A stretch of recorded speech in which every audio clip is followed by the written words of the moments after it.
बच्चों आज हम लोग आ गए हैं वेक्टर टॉपिक के लेक्चर नंबर 8 में। और आपने लेक्चर नंबर 7 देखा होगा बच्चों। तो लेक्चर नंबर 7 में हम लोग डॉट एंड क्रॉस के क्वेश्चन कर रहे थे। आज भी उन्हीं क्वेश्चन को हम लोग कंटिन्यू करेंगे, ठीक है। एक मैंने लेक्चर नंबर 7 में एक प्रोजेक्शन ऑफ वेक्टर बताया था, और प्रोजेक्शन ऑफ वेक्टर के बाद हम लोग डॉट प्रोडक्ट के क्वेश्चन कर रहे थे, ठीक है। तो आज उन्हीं क्वेश्चन को कंटिन्यू करेंगे बच्चों। चलो आज का पहला क्वेश्चन ले लेते हैं, ठीक है। तो क्वेश्चन आपको स्क्रीन पे दिख रहा होगा, तो क्वेश्चन में एक बार रीड कर दे रहा हूँ बच्चों, ठीक है।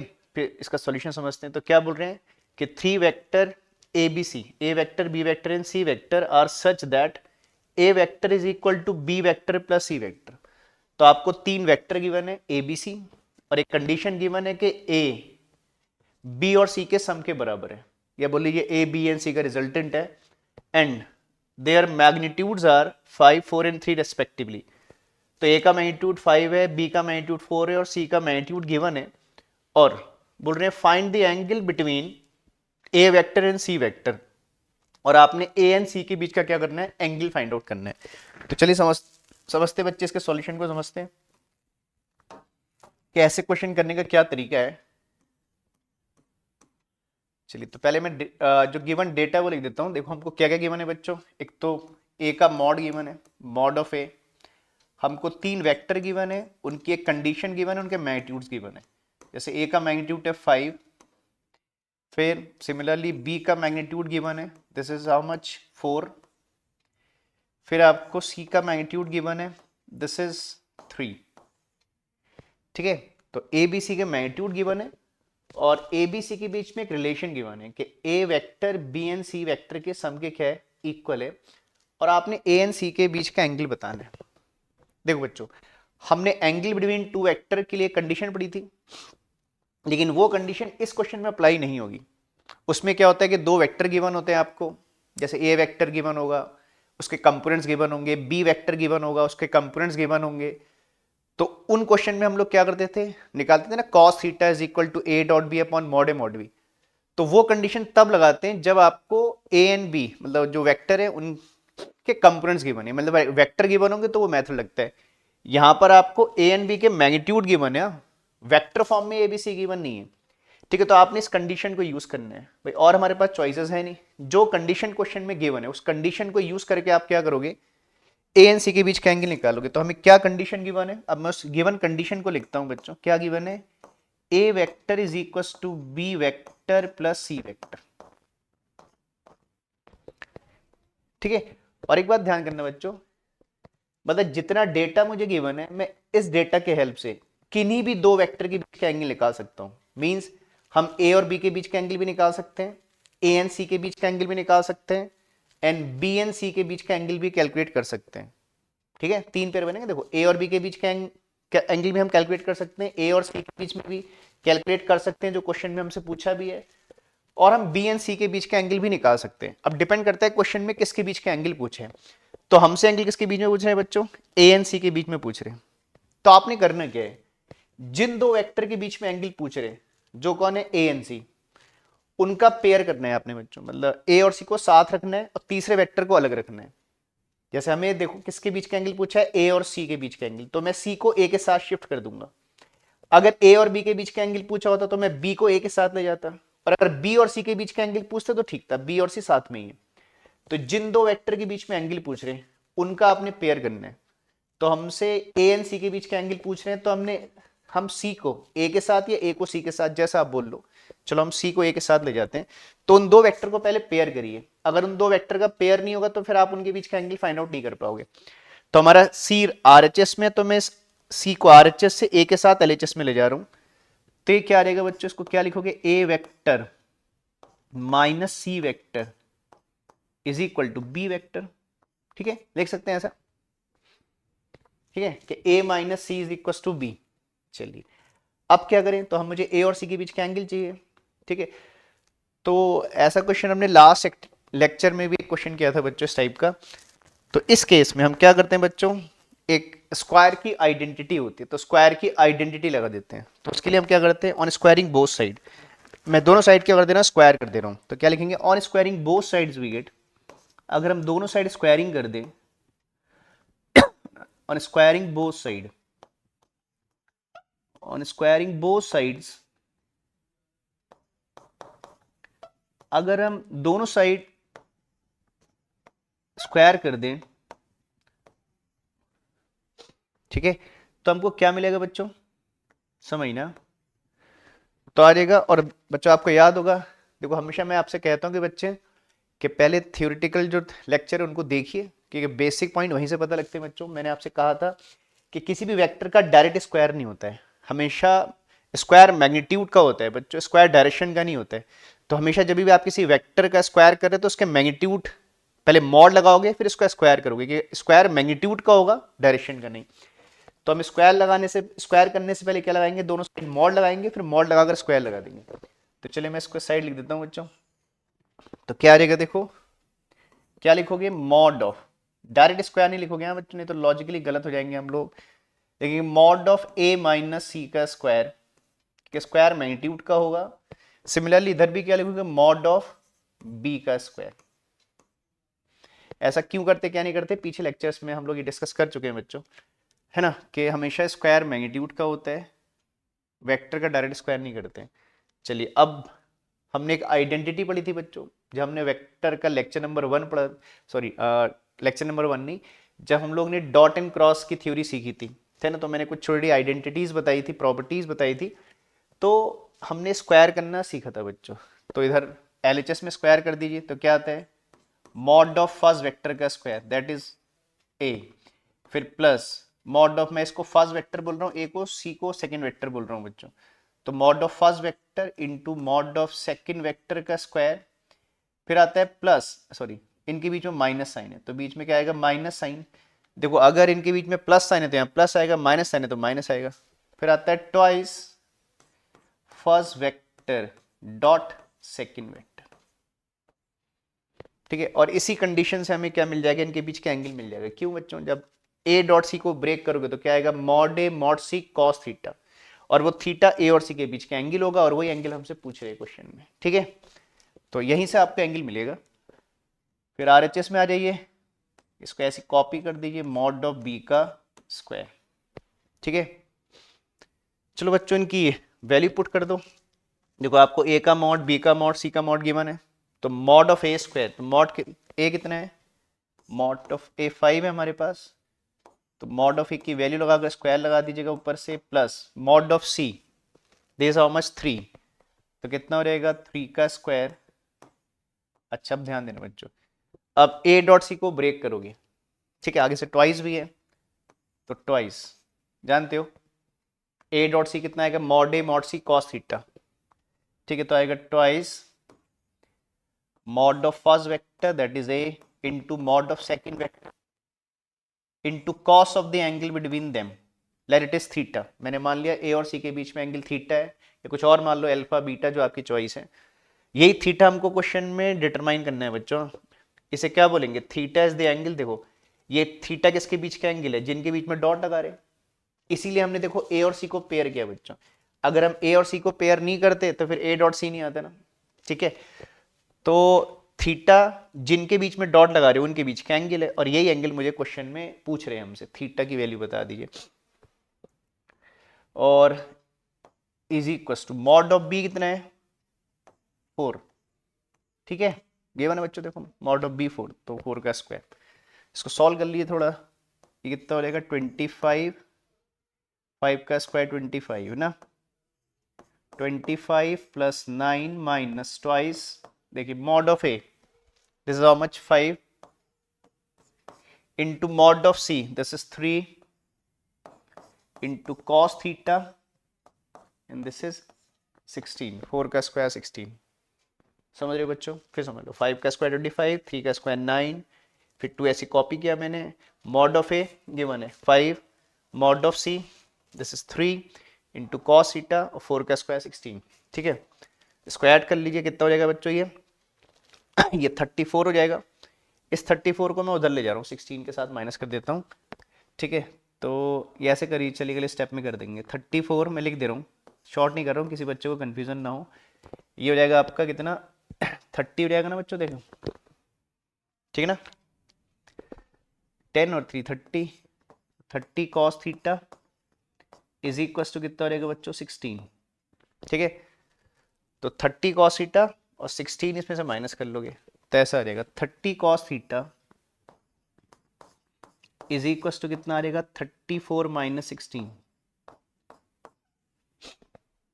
ठीक है ना, बस ठीक है। तो 34 माइनस 16 कितना आ जाएगा बच्चों इसको माइनस कर लीजिएगा 18 आ जाएगा ना। ठीक है, देखिए ना कितनी 28 आ जाएगा, सॉरी। तो आ जाएगा 30 कॉस थीटा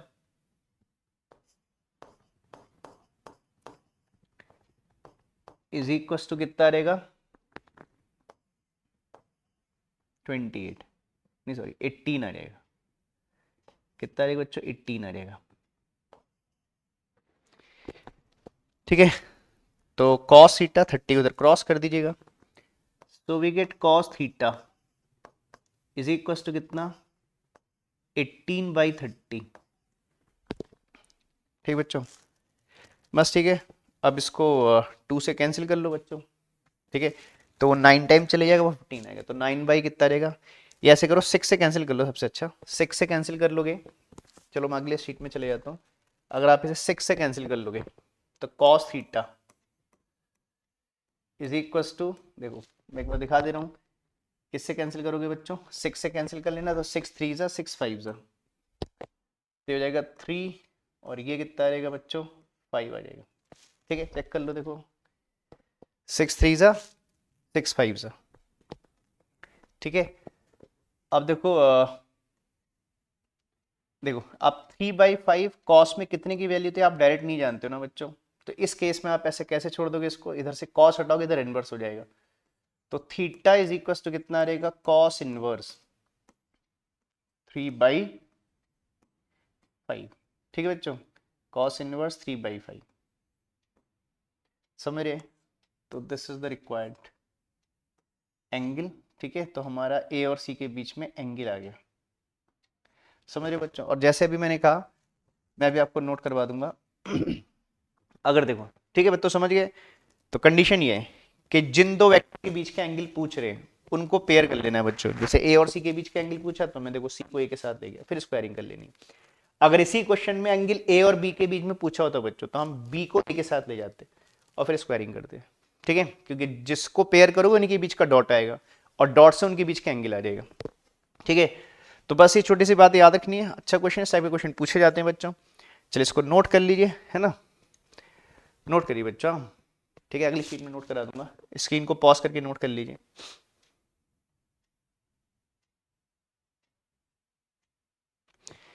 ठीक है, थोड़ा 2 स्टेप आगे भी हैं, इसको भी नोट कर लीजिए।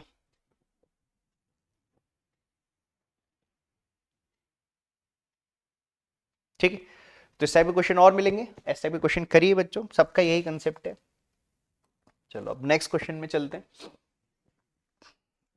ये भी एक अच्छा क्वेश्चन है बच्चों, एनसीईआरटी क्वेश्चन है।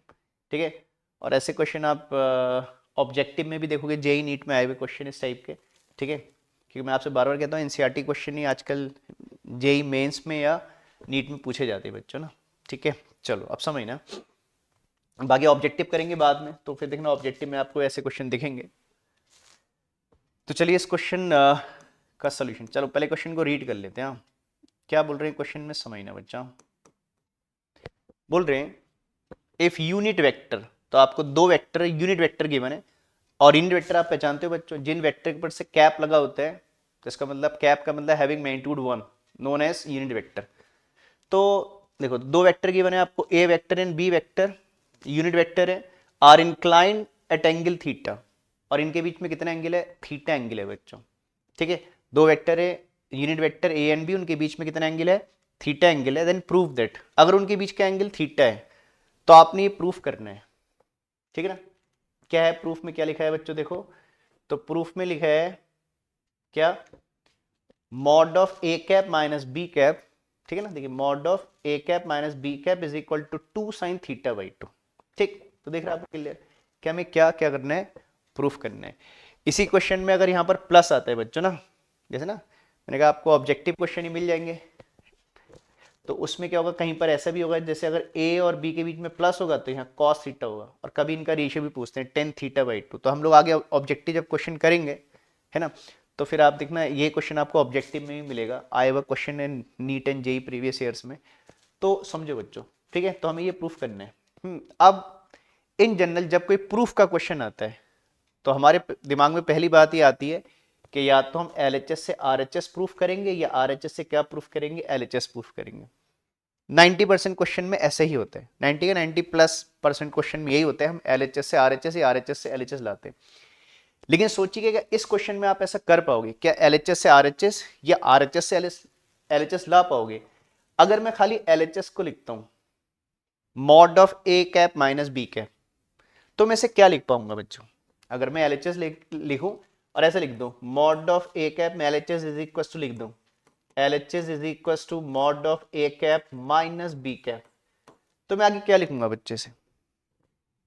मैं क्या कर पाऊंगा?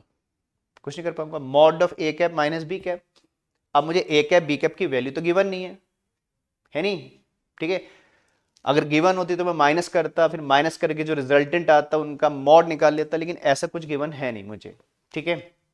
तो मैं एलएचएस को आगे प्रोसीड नहीं कर पाऊंगा ना। और अगर मैं आरएचएस लेकर चलूं बच्चों 2 sin θ/2, तो किसी स्केलर क्वांटिटी से वेक्टर क्वांटिटी बनाना टफ होता है, तो आप आरएचएस से भी एलएचएस नहीं ला पाओगे बच्चों।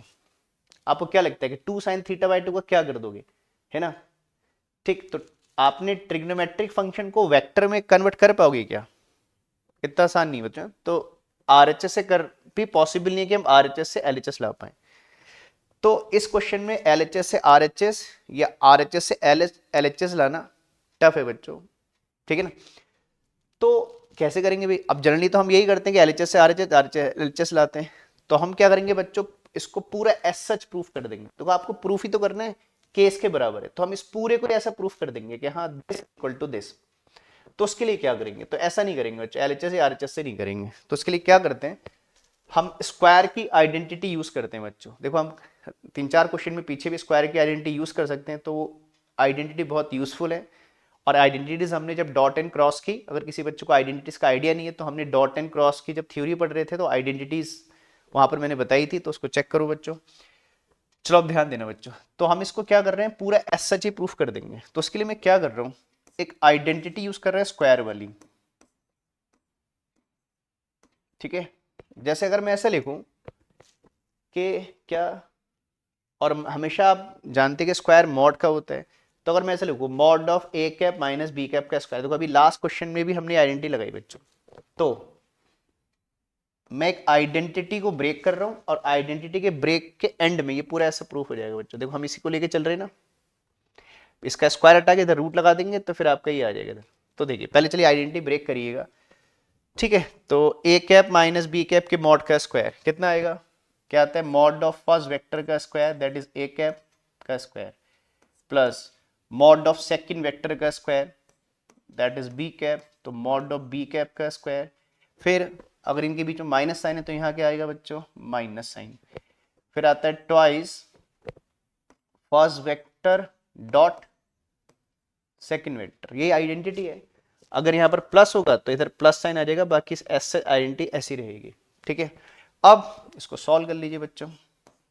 चलो पहले मैं इसको ऐसे ही रख दे रहा हूँ, इसको भी ब्रेक कर देता हूँ, फिर मैं सबकी वैल्यू एक साथ लगा देंगे बच्चों। इसको मैं ऐसे कॉपी कर रहा हूँ फिलहाल, अभी लगा सकते हैं वैल्यू, नहीं लगा रहे, अगले स्टेप में लगा लेंगे जब उस सबकी वैल्यू एक साथ ही लगा देंगे ना।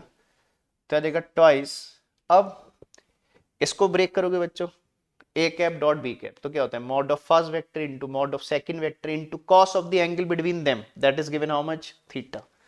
तो क्या आ जाएगा? Mod of A cap first vector का मॉड इनटू सेकंड वेक्टर का mod into cos of the angle between them, और वो हमें क्वेश्चन में दिया है कि इनके बीच का एंगल थीटा है, ठीक बच्चों। बस अब इसे सॉल्व कर लो बच्चों।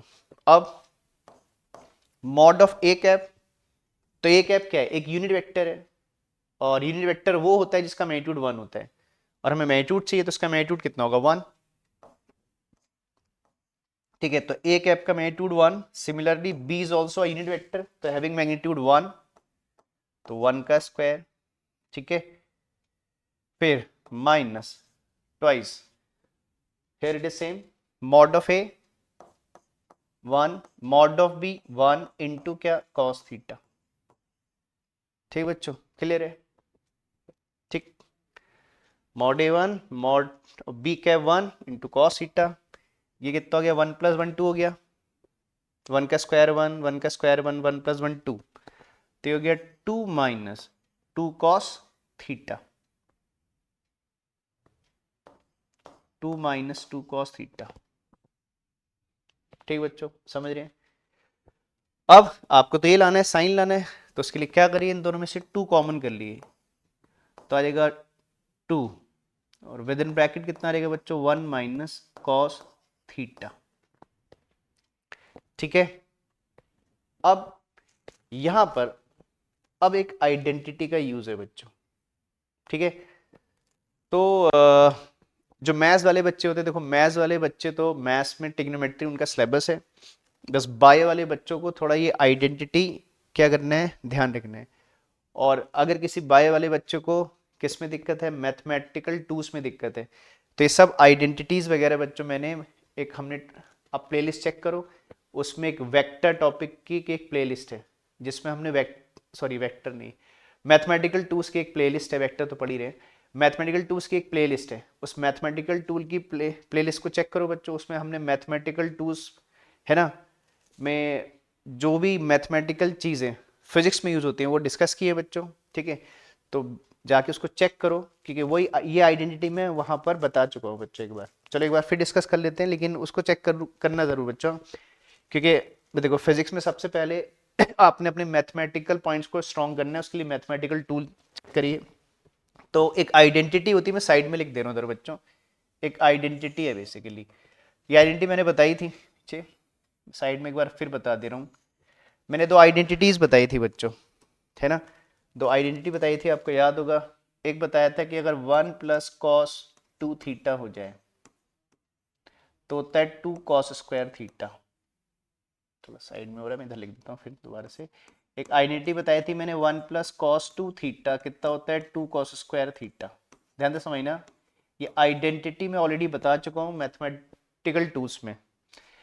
फिर एक आइडेंटिटी हमने पढ़ी थी 1 माइनस कॉस 2 थीटा हो जाएगा तो आता है 2 साइन स्क्वायर थीटा। ठीक है ना, तो जब ये आइडेंटिटी मैंने बताई थी तो एक चीज बोली थी बच्चों कि यहाँ चेक करना, देखो यहाँ पर कॉस में कितना एंगल है 2 थीटा। ये ट्रिग्नोमेट्रिक आइडेंटिटीज है बच्चों, क्लास 11 है ना में पढ़ाई जाती है आइडेंटिटीज ये। तो 1 प्लस कॉस 2 थीटा क्या लिखा है मैंने 2 कॉस स्क्वायर थीटा। तो देखो यहाँ पर एंगल 2 थीटा है, तो यहाँ एंगल कितना आ रहा है बच्चों, इसका हाफ एंगल आ रहा है, थीटा आ रहा है। सिमिलरली नीचे वाली आइडेंटिटी में देखो, जब यहाँ 2 थीटा है तो यहाँ पर कितना एंगल आ रहा है, थीटा आ रहा है। और याद रखना जब 1 प्लस कॉस 2 थीटा होगा तो 2 कॉस स्क्वायर थीटा आएगा, और अगर इनके बीच में माइनस साइन है, देखो टर्म वही है, साइन बदल गया माइनस, तो क्या आएगा 2 साइन स्क्वायर थीटा आएगा। जैसे हमारे केस में माइनस है, लेकिन हमारे केस में एक चेंज है बच्चों, जैसे देखो ना यहाँ पर क्या है 2 थीटा और हमारे केस में क्या है थीटा। तो ये भी मैंने बताया था जब आइडेंटिटी में बता रहा था। तो फिर मैंने एक बात और भी बोली थी बच्चों, क्या कि अगर ये ऐसा हो जाएगा, मतलब मैंने आपसे बोला था कि यहाँ पर जो एंगल आएगा उसका ये एंगल हाफ आएगा, और थीटा बाई 2 करके भी बताया था, चेक करना मैथमेटिकल टूल्स में। तो 1 प्लस कॉस 2 थीटा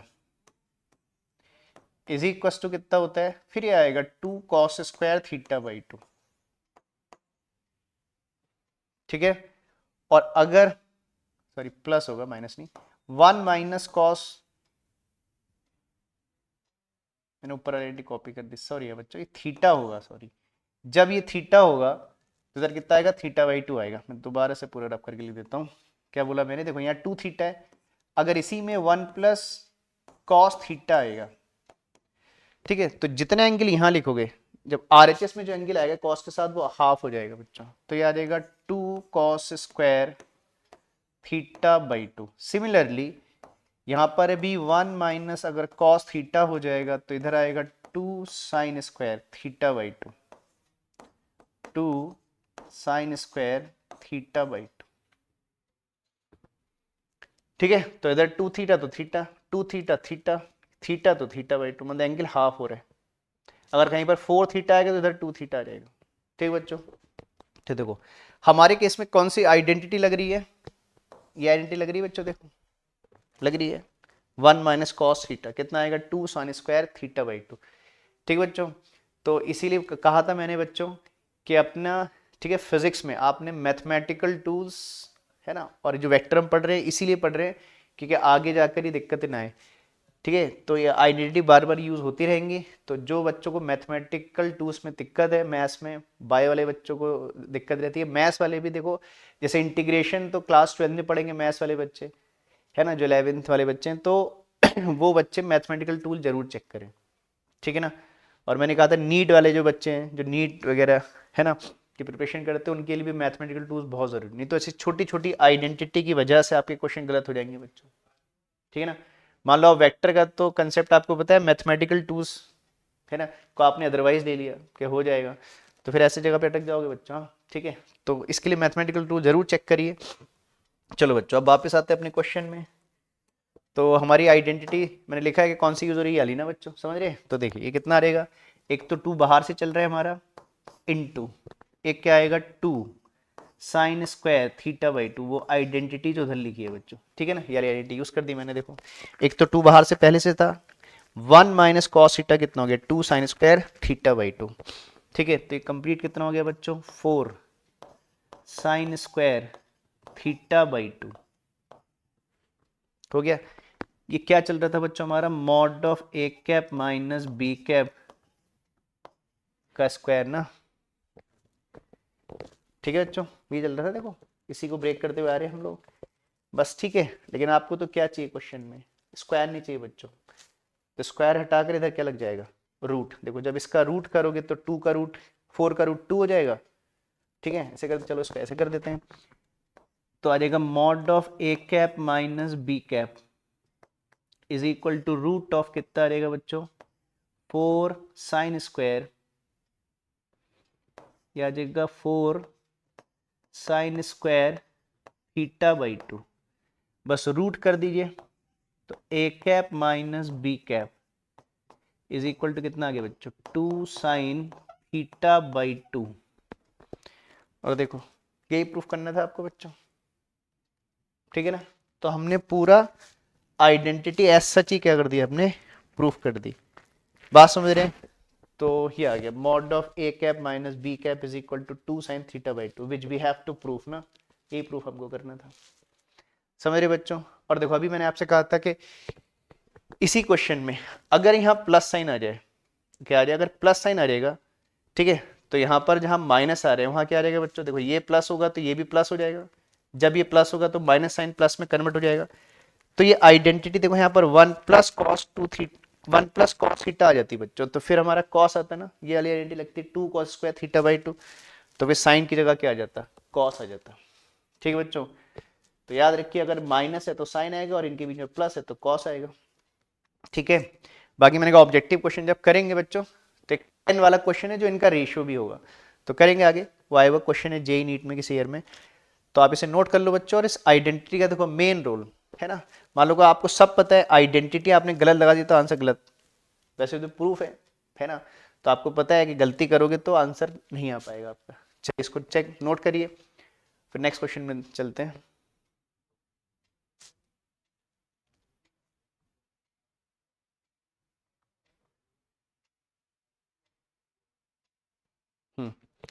चलो अब चलते हैं बच्चों, नेक्स्ट क्वेश्चन में चलते हैं, है ना। क्या है देखो क्वेश्चन, ये आपकी डॉट प्रोडक्ट की एक एप्लीकेशन है बच्चों। क्या है देखिए, बोल रहे हैं under a force F is equal to 10 I cap. ठीक है, तो एक फोर्स दे रखी है 10 I cap minus 3 J cap plus 6 K cap newton, a body of mass 5 kg is displace from the position.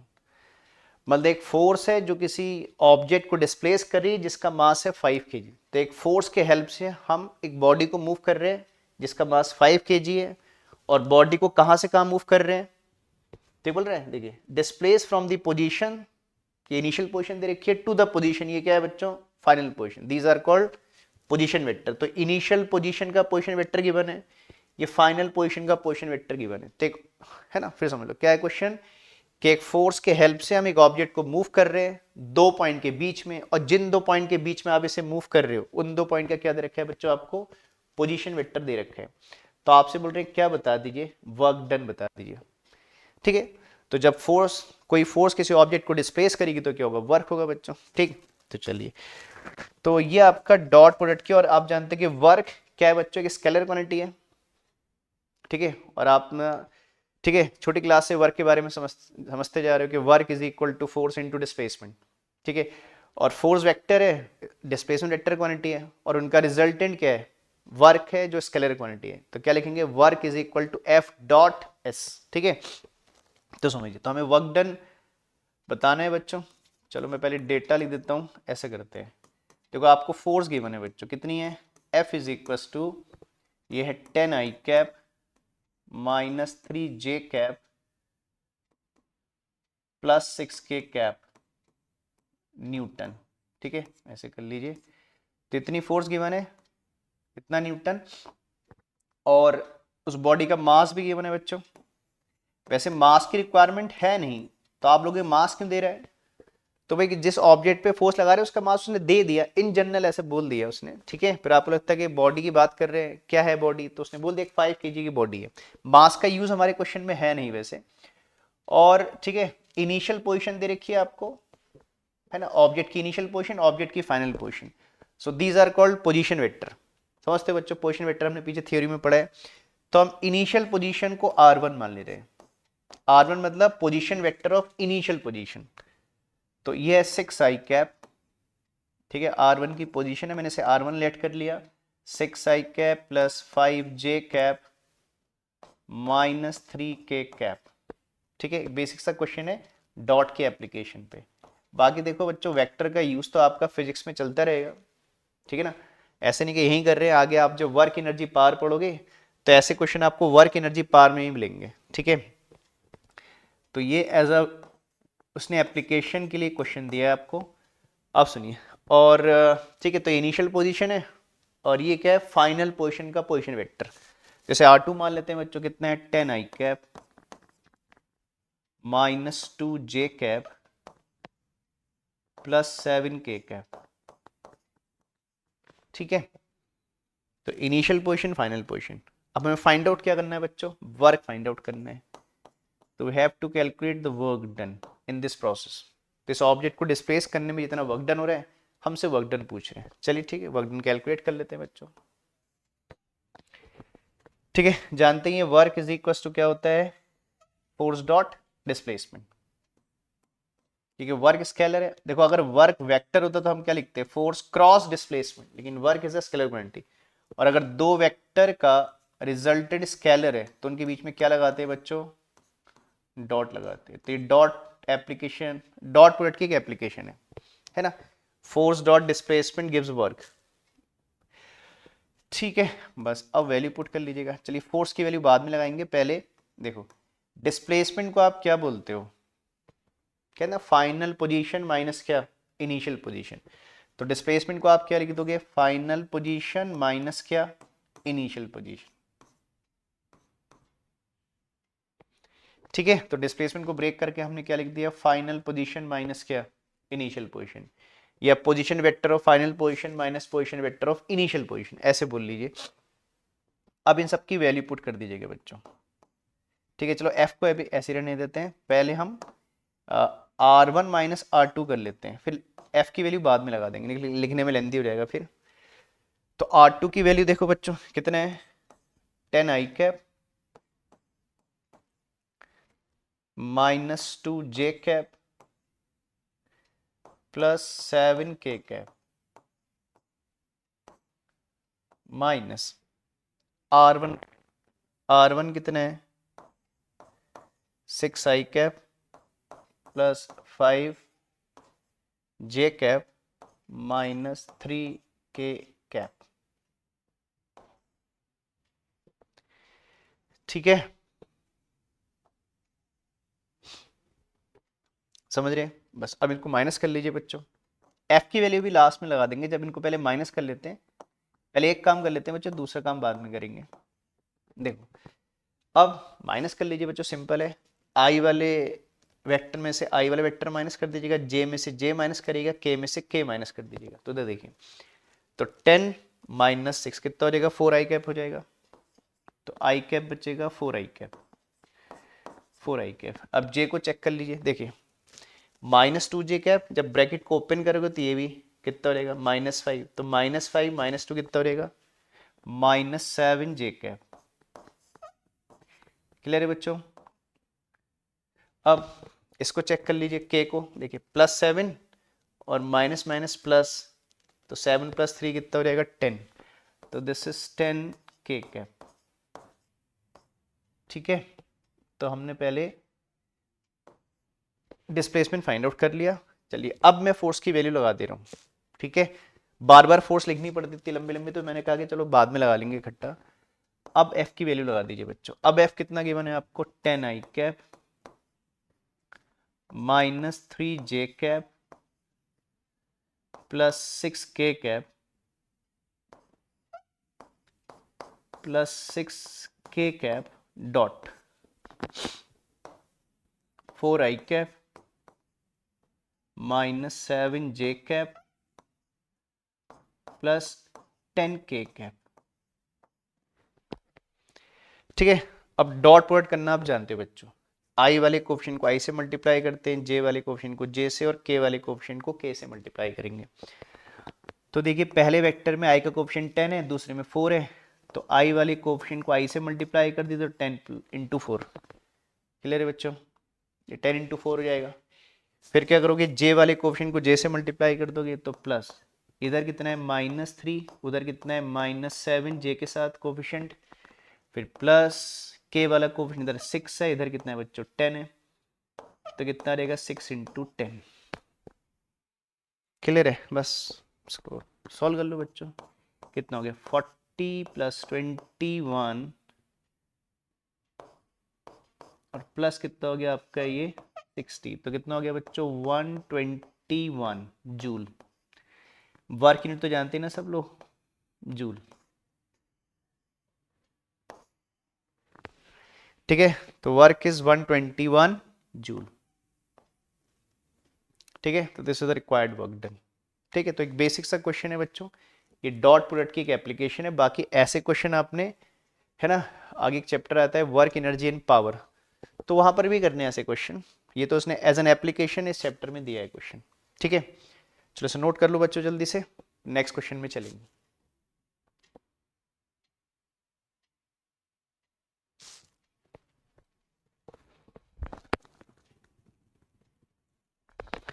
चलो अब नेक्स्ट क्वेश्चन में चलते हैं बच्चों। फिर अब देखो, अब ये क्वेश्चन क्रॉस प्रोडक्ट पे बेस्ड है बच्चों। चलो पहले क्वेश्चन चेक कर लेते हैं क्या बोल रहे हैं। देखो छोटा सा क्वेश्चन है, show that A vector minus B vector cross A vector plus B vector is equal to twice A cross B. अच्छा, अभी बच्चा कहते हैं कि भाई ये क्रॉस क्या है, सिंपल क्रॉस है कि वेक्टर क्रॉस है? तो ये वेक्टर क्रॉस है बच्चों, सिंपल क्रॉस नहीं है। मतलब हम कभी कभी सिंपल मल्टीप्लाई के लिए भी क्रॉस लगा देते हैं ना, तो ये सिंपल मल्टीप्लिकेशन वाला क्रॉस नहीं है, वेक्टर का क्रॉस है। क्यों? देखो, अब जब देखो ए में से बी माइनस करोगे, जब दो वेक्टर को माइनस करते हो तो वेक्टर ही मिलता है बच्चों। तो ए और बी को माइनस करके वेक्टर आएगा, और ए प्लस बी को भी ऐड करके वेक्टर आएगा, तो वेक्टर क्रॉस वेक्टर। ठीक है ना, समझ रहे बच्चों? तो ये सिंपल क्रॉस नहीं है, मतलब ए माइनस बी का जो रिजल्टेंट है और ए प्लस बी का जो रिजल्टेंट है उनके बीच में क्रॉस है, तो ये सिंपल क्रॉस नहीं, वेक्टर क्रॉस है। और आपने प्रूफ करना है ट्वाइस ए क्रॉस बी। तो बहुत बेसिक सा क्वेश्चन है ये। क्वेश्चन में एक छोटी बात सीखनी है कि ऑर्डर चेंज करने से क्या होता है, तो इसलिए क्वेश्चन में लिया है कि आप एक बेसिक बात सीख जाओ। नहीं तो ये बात बहुत बेसिक सी बात में बच्चे गलतियां करते हैं, छोटी छोटी बात में गलतियां करने से फिर, ठीक है, आंसर गलत आते हैं। तो क्या नहीं करना है ना, वो बात समझनी है इस क्वेश्चन में बच्चों आपने। अच्छा वही, अच्छा अब ध्यान देना बच्चों, अब इसको आप LHS से RHS या RHS से LHS भी ला सकते हो, लेकिन इन जनरल ये कहा जाता है कि जहां देखो ना बच्चों, जैसे इधर आपको देखो क्या है, ज्यादा टर्म दिख रही है, इधर कम टर्म दिख रही है। तो इन जनरल क्या होता है कि जिधर ज्यादा टर्म है, ठीक है, उससे छोटी टर्म लाना आसान होता है, क्योंकि ज्यादा टर्म में आपके पास कैलकुलेशन का स्कोप ज्यादा होता है, छोटी टर्म में कैलकुलेशन का स्कोप कम होगा। तो कोशिश ये करें कि जहां पर बड़ा दिख रहा है उधर से छोटी साइड लाना आसान होता है, तो हम LHS से RHS लाएंगे। ठीक है, तो हम LHS से कर रहे हैं, तो LHS से RHS लाएंगे बच्चों, तो LHS को लेके चल रहे हैं। तो LHS में क्या गिवन है बच्चों, हमें गिवन है कि A vector minus B vector cross A vector plus B vector, और प्रूफ ये करना है। बहुत बेसिक सा क्वेश्चन है, कुछ बेसिक बातें सीखनी है कि वो आगे वो बातों में हमें गलतियां ना हो। देखो पहले बेसिक क्वेश्चन इसलिए कर रहे हैं बच्चों कि आगे जब बड़े क्वेश्चन करें तो छोटी छोटी बातों में हमसे गलतियां ना हो। ठीक है, हमेशा एकदम से बड़े क्वेश्चन में जाना है कि आपको छोटी बेसिक बातें पता नहीं और बेसिक है ना, गलतियां फिर करोगे बड़े क्वेश्चन में तो फिर आंसर नहीं आएंगे। इसलिए पहले बेसिक क्वेश्चन करिए हमेशा कि छोटी छोटी बातें सीखिए। ठीक है ना, जब हर छोटी बात आपको पता होगी तो फिर है ना आप किसी भी क्वेश्चन में कॉन्फिडेंट रहोगे कि हाँ हमको सब चीज़ें पता है बेसिक। अब देखो, अब मैं इसको मल्टीप्लाई करूंगा बच्चों, ऐसे सिंपल आप मल्टीप्लाई करते हो। अब देखो दो तरीके से कर सकते हो, जैसे लेफ्ट हैंड डिस्ट्रीब्यूशन भी कहते हैं, राइट हैंड डिस्ट्रीब्यूशन भी कह सकते हैं। कोई बच्चा इसको लेफ्ट से राइट की तरफ मल्टीप्लाई करेगा, कोई बच्चा राइट से लेफ्ट की तरफ करेगा, उससे मैटर कुछ नहीं है बच्चों, आपकी चॉइस है, जिसको जैसी हैबिट है वो कर सकता है। पहले क्या करेंगे देखो, पहले आप ए का, और देखो यहाँ पर ये क्या है आपका सिंपल मल्टीप्लाई नहीं वेक्टर मल्टीप्लाई, तो पहले आप ए को ए से मल्टीप्लाई करोगे, फिर ए को बी से करोगे, फिर ऐसे बी को ए से करोगे, फिर बी को बी से करोगे। तो हम बेसिक तरीके से कर रहे हैं बच्चों, इसको ध्यान देना। बस वेक्टर में एक बात का ध्यान देना है कि वेक्टर में ऑर्डर चेंज नहीं करना है। ऑर्डर मतलब जैसे अगर कोई वेक्टर लेफ्ट में कोई वेक्टर राइट में लिखा है तो लेफ्ट वाले को लेफ्ट में लिखना है, राइट वाले को राइट। ऐसा नहीं कि राइट वाले को लेफ्ट में लेगा, लेफ्ट को राइट में लेगा, ऐसा नहीं, ऑर्डर चेंज नहीं करना है। ये जब हम लोग वेक्टर डॉट एंड क्रॉस की थ्योरी पढ़ रहे थे बाद में, उस दिन भी बोली थी बच्चे के ऑर्डर चेंज करने से माइनस साइन हो जाता है। ठीक है, तो ध्यान दीजिएगा। चलिए तो हम क्या करेंगे, तो यही मेन पॉइंट है जिसके लिए हमने क्वेश्चन लिया है कि आप ऑर्डर मतलब ऐसे कैजुअली नहीं लिखना है बच्चों। वेक्टर में बहुत मैटर करता है, क्रॉस प्रोडक्ट में, डॉट प्रोडक्ट में आप ए डॉट बी लिख दो, बी डॉट ए लिख लो, मैटर नहीं करता है। लेकिन होता है ना क्रॉस प्रोडक्ट में हमने पढ़ा था कि A cross B is minus times of B cross, अगर ऑर्डर चेंज करते हो वेक्टर का तो उससे माइनस साइन आता है। तो चलिए हम लोग क्या कर रहे हैं, पहले देखो ए से मल्टीप्लाई करेंगे और सिंपल नहीं क्रॉस मल्टीप्लाई लिखोगे बच्चों, तो क्या आएगा ए वेक्टर क्रॉस ए वेक्टर। ठीक है, समझ रहे हैं। पहले मैंने ए को ए से मल्टीप्लाई किया, फिर ए को हम किससे मल्टीप्लाई करेंगे, बी से, साइन क्या है बीच में प्लस, तो प्लस क्या आएगा ए क्रॉस बी। देखो देखो ए लेफ्ट में था बच्चों तो मैंने ए को लेफ्ट में लिखा, और बी राइट में था तो बी को राइट में लिखा। मतलब ऐसा नहीं कि बी क्रॉस ए लिख दिया आपने कैजुअल में, ऐसा नहीं लिखना है बच्चों, वेक्टर है ये, सिंपल मल्टीप्लाई नहीं कर रहे हो। अब इस माइनस बी से मल्टीप्लाई करेंगे पहले ए को, फिर किसको करेंगे बी को। तो देखिए अब मैं बी का ए से क्रॉस कर रहा हूं तो क्या आएगा माइनस बी क्रॉस ए। तो ठीक है बच्चों, देखो मैंने क्या किया, बी लेफ्ट में था तो बी को लेफ्ट में लिखा, ए राइट में था तो ए को राइट में लिखा। अब इस माइनस बी का इस बी से करोगे तो कितना आएगा माइनस बी। अब ये तो दोनों बी है तो एक ही बात है ना। ठीक, तो ये हो गया ए क्रॉस ए, फिर ए क्रॉस बी, फिर बी क्रॉस ए, फिर B cross B. Plus minus sign तो आप समझते हो बच्चों। अब समझिए क्या होगा, तो हमने पीछे पढ़ा था बच्चों थ्योरी में वेक्टर की कि अगर दो सेम वेक्टर का क्रॉस करते हैं तो कितना आता है बच्चों, जीरो आता है। उसके लिए पीछे थ्योरी चेक करिए क्यों आता है, पूरा रीजन हमने पढ़ा था, तो जीरो। ठीक है, तो ए क्रॉस ए कितना हो गया जीरो, इसको भी ऐसी कॉपी कर दीजिए, ए cross B, A vector cross B vector, इसको भी मैं अभी कॉपी कर दे रहा हूं, अभी आगे सॉल्व कर लेंगे इसको। और जैसे ए क्रॉस ए जीरो हो गया तो वैसे बी क्रॉस बी भी क्या हो गया बच्चों, तो A cross A zero, B cross B zero. अब दो टर्म बची मेरे पास, क्या बचा, A cross B minus B cross A. अब आप ये देखो आपको चाहिए क्या, ए क्रॉस बी चाहिए कि बी क्रॉस ए, तो आपको ए क्रॉस बी चाहिए बच्चों। तो ठीक है, ये टर्म में तो ए क्रॉस बी आ ही रहा है, इसमें बी क्रॉस ए आ रहा है।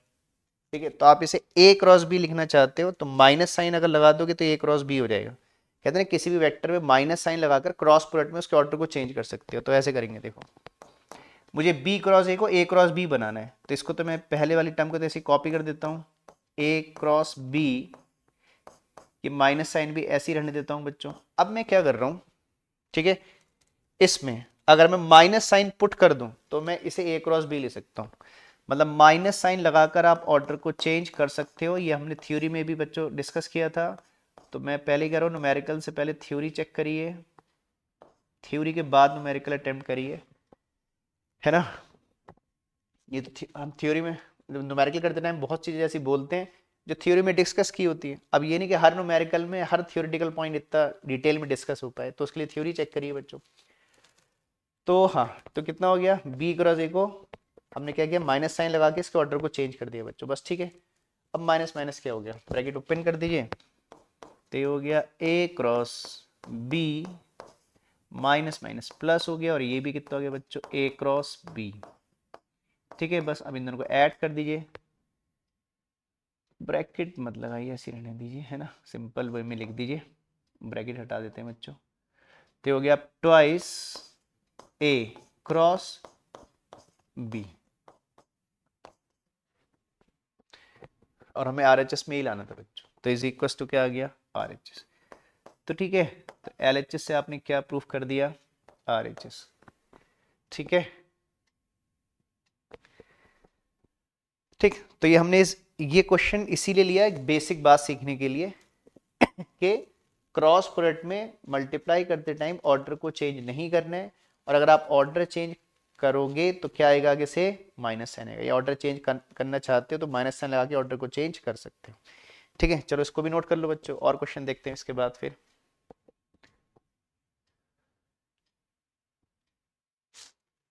ठीक है, स्क्रीन को पॉज किया करो बच्चों, नोट मैं इसीलिए पीछे जाता हूँ कि आप स्क्रीन को पॉज करके क्वेश्चन नोट कर सको। ठीक है, मेरी इमेज ना आए साथ में। तो चलो बच्चों, अब नेक्स्ट क्वेश्चन समझिएगा। देखो ये डॉट एंड क्रॉस दोनों दिख रहा है आपको ना, तो ये डॉट एंड क्रॉस का मिक्स क्वेश्चन है। तो क्या बोल रहे हैं, for any two vector A vector and B vector prove that. तो आपको कोई दो वेक्टर है जिनको ए एंड बी ये बोल रहे हैं, और आपने ये प्रूफ करना है। ठीक है बच्चों, ये तो हम फिजिक्स में मैथ्स पढ़ रहे हैं बच्चों, सॉरी फिजिक्स में वेक्टर पढ़ रहे हैं, और वेक्टर मैथ्स में भी होता है। तो मैथ्स में इसे लैग्रेंजेस आइडेंटिटी भी कहते हैं, मतलब है ना, मैथ्स में जब वेक्टर पढ़ोगे तो इसे लैग्रेंजेस आइडेंटिटी कहा जाता है। तो वो है, खैर आपको ये नहीं, अभी फिलहाल ये नहीं लैग्रेंजे क्या होता है, क्या उस वो हमारा मतलब नहीं, हमें तो ऐसा क्वेश्चन प्रूफ करना है। ठीक है, चलिए अब समझना ध्यान से बच्चों। तो यहाँ पर ही वही दो चॉइस है आपके पास, या तो आप एलएचएस से आरएचएस या आरएचएस से एलएचएस ला सकते हो। ठीक है, तो मैं एक साइड से कर दूंगा, बाकी आप दूसरे साइड से करके देख लेना बच्चों। तो यहाँ भी जैसे मैंने पिछले क्वेश्चन में बोला कि जहां पर थोड़ा टर्म ज्यादा दिख रही होती है वहां से छोटी टर्म लाना आसान होता है, छोटे को बड़ा करना टफ होता है थोड़ा सा। ठीक है, तो इस बार देखो आरएचएस में आपको थोड़ी ज्यादा टर्म दिख रही है बच्चों ना, तो हम लोग आरएचएस से क्या करते हैं, एलएचएस। बाकी ऐसा नहीं, एलएचएस से आरएचएस भी आ जाएगा अब, क्योंकि जो मैंने पहले बात बोली थी उसी बात को मैं फिर है ना कंटिन्यू कर रहा हूँ। तो इसलिए इस बार हम आरएचएस से करेंगे, एलएचएस करेंगे, बाकी एलएचएस से आरएचएस भी हो जाएगा। चलो समझो बच्चों, इसका सॉल्यूशन भी समझो।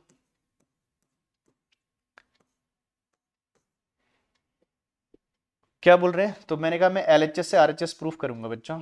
तो एलएचएस आरएचएस में क्या है बच्चों, हम आरएचएस से एलएचएस प्रूफ करने जा रहे हैं। तो आरएचएस में आपका है क्या, A square into B square minus A dot B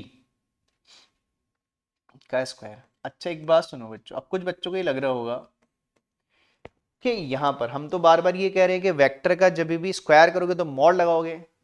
कोई बच्चा सोचेगा यहां हमने मॉड नहीं लगाया, तो देखो बच्चों यहां मॉड नहीं लगेगा, क्यों नहीं लगेगा, उसके पीछे एक छोटा सा रीजन है। क्या, देखो पहले कहते हैं बॉड मास, पहले आप ब्रैकेट के अंदर की चीज को सॉल्व करोगे, जो भी आएगा फिर लास्ट में उसका स्क्वायर करोगे।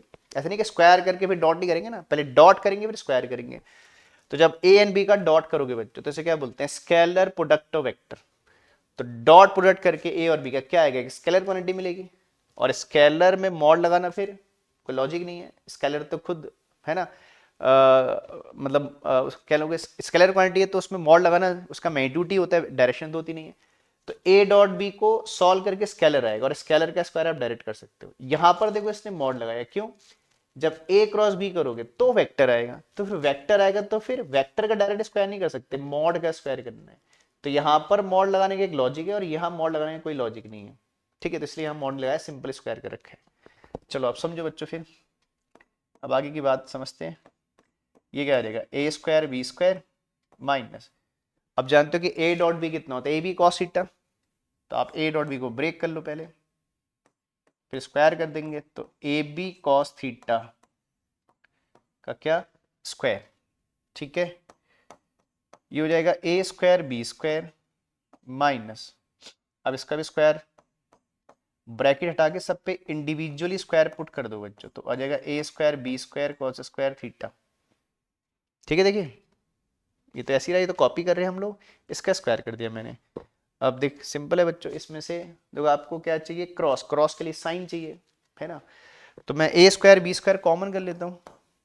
तो अगर मैं ए स्क्वायर बी स्क्वायर कॉमन कर दूं तो कितना आ जाएगा, 1 माइनस कॉस स्क्वायर थीटा बचेगा बच्चों। ठीक है ना, जैसे हमने कहा देखो डॉट में कॉस आता है, क्रॉस में साइन आता है, तो हमें कॉस को साइन में बदलना है, और देखो कॉस मेरा साइन में बदल गया ना बच्चों। 10th क्लास की आइडेंटिटी है, 1 माइनस कॉस स्क्वायर थीटा कितना होता है, साइन स्क्वायर थीटा। तो इसको क्या लिख दोगे, A square B square sine square theta. ठीक है बच्चों, A square B square 1 minus cos square theta कितना होगा, साइन स्क्वायर थीटा। अब सब पे स्क्वायर आ रहा है तो ऐसे करो, सब पे एक सिंगल स्क्वायर लगा दो, सब पे से स्क्वायर हटा के ब्रैकेट लगा के बाहर से स्क्वायर लगा दो। इसको ऐसे ले सकते हैं बच्चों, A B sine theta N cap, sorry A B sine theta का स्क्वायर, है ना, मैंने क्या कर दिया, ए बी साइन थीटा का स्क्वायर कर दिया। अब आपसे कोई बोलेगी ए बी साइन थीटा क्या होगा, ठीक है, चलो मैं आपको याद दिलाता हूँ बच्चों, क्रॉस प्रोडक्ट में आपको याद है ना हमने क्या पढ़ा था, क्रॉस प्रोडक्ट में हम क्या पढ़ते हैं, देखो मैं साइड में एक जगह बता देता हूँ आपको।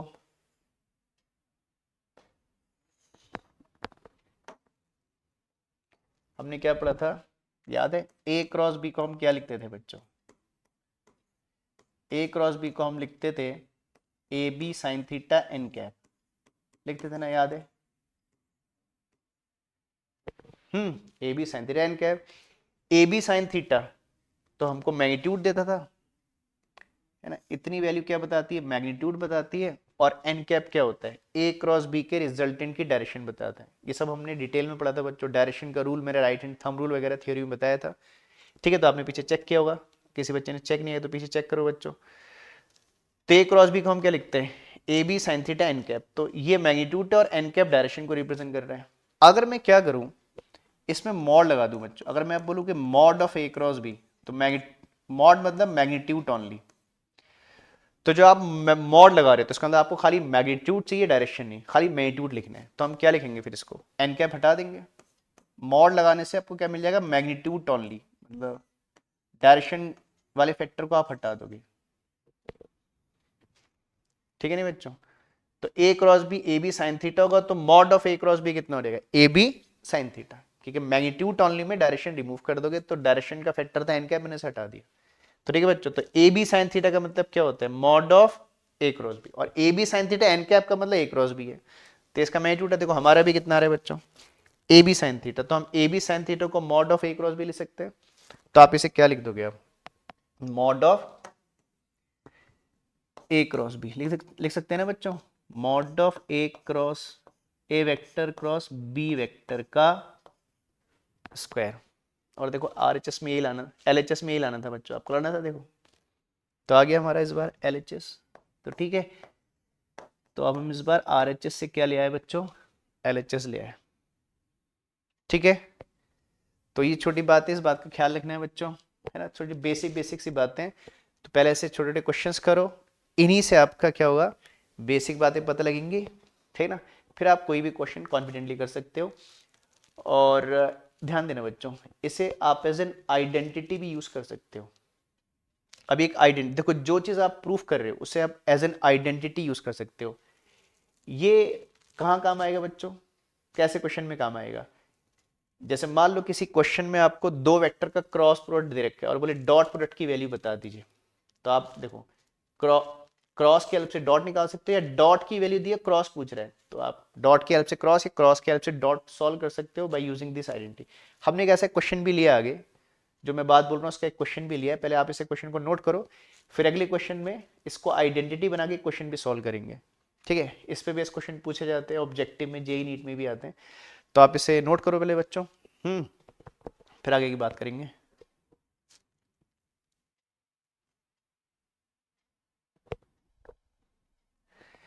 चलो अब आगे, जैसे मैंने भी बोला कि अब हम इसको एज एन आइडेंटिटी यूज करके अगला क्वेश्चन करेंगे बच्चों। देखो तो हमने क्वेश्चन लिया ऐसे पे बेस छोटा सा, ठीक है।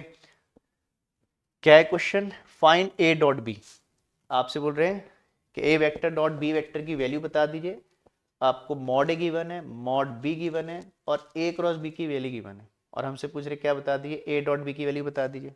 तो ठीक है बच्चों, देखो मॉड ए गिवन है, मॉड बी गिवन है और ए क्रॉस बी गिवन है और ए डॉट बी पूछ रहे हैं। तो देखो यहाँ पर अभी जो हमने आइडेंटिटी पर पढ़ी, देखो ए का मतलब सिंपल, ए स्क्वायर का मतलब मॉड ऑफ ए स्क्वायर है, बी का मतलब मॉड ऑफ, इसे आप mod of A square mod of B square भी कह सकते हो, ठीक है। तो देखो हमें ए क्रॉस बी दे रखा है, मॉड ए दिया है, मॉड बी दिया है, ए डॉट बी पूछ रहे हैं, तो आइडेंटिटी लग जाएगी बच्चों। तो इसी आइडेंटिटी को यूज कर लेते हैं यहाँ पर ना, जो आपने भी पढ़ी, इसी आइडेंटिटी को यूज कर लेते हैं, तो बोलेंगे यूजिंग। तो इसका सॉल्यूशन समझिए बच्चों। तो हम उस आइडेंटिटी को यूज कर रहे हैं जो अभी हमने पढ़ी, तो यूजिंग, ठीक है। जो आइडेंटिटी आप लगा रहे हो उसको पहले बताओगे बच्चे कौन सी आइडेंटिटी यूज कर रहे हो। तो क्या आइडेंटिटी लगा रहे हैं? अभी हमने जस्ट प्रूफ की, इस आइडेंटिटी को प्रूफ किया है बच्चों, तो ऐसे लिख सकते हैं। और वहां क्या लिखा था? ए स्क्वायर। देखो ना यहाँ पर क्या लिखा है, सिंपल ए स्क्वायर। तो ए स्क्वायर कैसे आएगा? मैग्नीट्यूड का स्क्वायर करके आएगा ना बच्चों। आप इसे ए स्क्वायर या मॉड ऑफ ए स्क्वायर भी कह सकते हैं, एक ही बात है, ठीक है। तो आप इसे क्या लिखोगे? मॉड ऑफ, तो जहां पर ए स्क्वायर लिखा था मैंने उसे मॉड ऑफ ए स्क्वायर लिख दिया, एक ही बात है बच्चों, into mod of B square minus A dot B का स्क्वायर। ये बात समझ रहे हैं बच्चों? या तो आप simple A square B square लिखो या mod of A square into mod of B square लिखो, बात एक ही है, बस वैल्यू लगा दीजिए बच्चों। देखो अब आपको, अच्छा सॉरी इस पे भी स्क्वायर था, मैंने स्क्वायर लगाना भूल गया बच्चों। देखो आपको mod of A cross B की वैल्यू दे रखी है 8, तो यहाँ कितना रहेगा बच्चों? 8, तो 8 का square is equals to mod A given कितना है? 2, तो 2 का स्क्वायर, फिर मॉड ऑफ बी कितना? 5 का स्क्वायर, मॉड ऑफ बी 5 है बच्चों, चेक करो। और हमसे ये पूछ रहे हैं ए डॉट बी बता दीजिए। ऐसे क्वेश्चन ऑब्जेक्टिव में ही मिलेंगे बच्चों आपको, हाँ। तो क्या हो जाएगा? ये 64 हो जाएगा बच्चों, 8 का स्क्वायर 64 हो जाएगा। ये आपका कितना हो जाएगा? देखो 25 एंड 4 100 हो जाएगा, माइनस ए डॉट बी का स्क्वायर, ठीक है। अब ए डॉट बी को धर लिया, 64 को धर ले जाइए, तो आ जाएगा A dot B, A vector dot B vector का स्क्वायर इज इक्वल टू कितना आ गया? 100 माइनस 64 बिकम 36। बस ठीक है। अब क्या करिए, स्क्वायर हटाइए, रूट लग जाएगा, तो 36 का कितना रहेगा? जो 6 आ रहेगा। तो देयरफॉर कितना रहेगा? Mod of, sorry A dot B, square हटाएंगे रूट हो जाएगा, 36 का रूट कितना रहेगा बच्चों? 6 आ जाएगा। तो ये आ जाएगी बच्चे, ठीक है बच्चों वैल्यू, तो दिस इज 6। तो A dot B is equal to कितना हो गया हमारा? 6 आ गया बच्चों आंसर, ठीक है। तो देखिए, तो छोटी बात देखो, है ना, क्वेश्चन छोटा लग रहा है करने में, लेकिन ये आइडेंटिटी भी याद रखनी बच्चों। ऐसा मत सोचिए कि, है ना, कोई चीज़ 3-4 स्टेप में आ गई तो हर चीज़, है ना, उससे आसान होगी। देखो इस आइडेंटिटी को याद करना भी एक टास्क है ना बच्चों, ठीक है ना। हाँ, तो मेन है वो आइडेंटिटी याद करना, है ना। अगर आप इस आइडेंटिटी को याद कर पाओगे तो ऐसे फिर क्वेश्चन आप कर पाओगे, ठीक है। चलो इसको भी नोट करो बच्चों जल्दी से।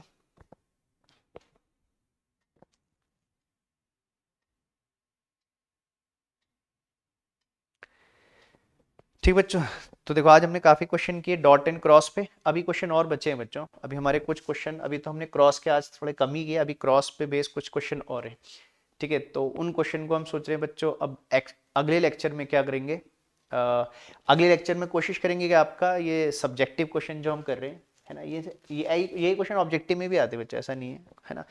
अगर जेई नीट वाले बच्चे देख रहे हैं तो यही ऑब्जेक्टिव बन जाता है, इसी को भाई 4 ऑप्शन दे देंगे, है ना, ऑब्जेक्टिव क्वेश्चन बन जाएंगे।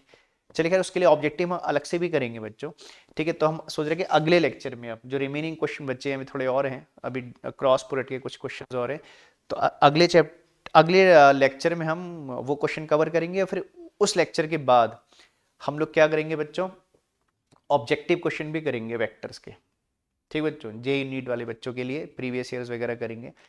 तो ठीक है बच्चों, तो आज का वीडियो हम लोग यहीं पर एंड करेंगे। और बच्चों आप लोग इन वीडियो को आपको अगर पसंद आते हैं तो इन वीडियो को बच्चों शेयर किया करो अपने साथ, अपने बच्चों के साथ। और वीडियो देख रहे हो आपको पसंद आ रहा है तो लाइक भी किया करो बच्चों।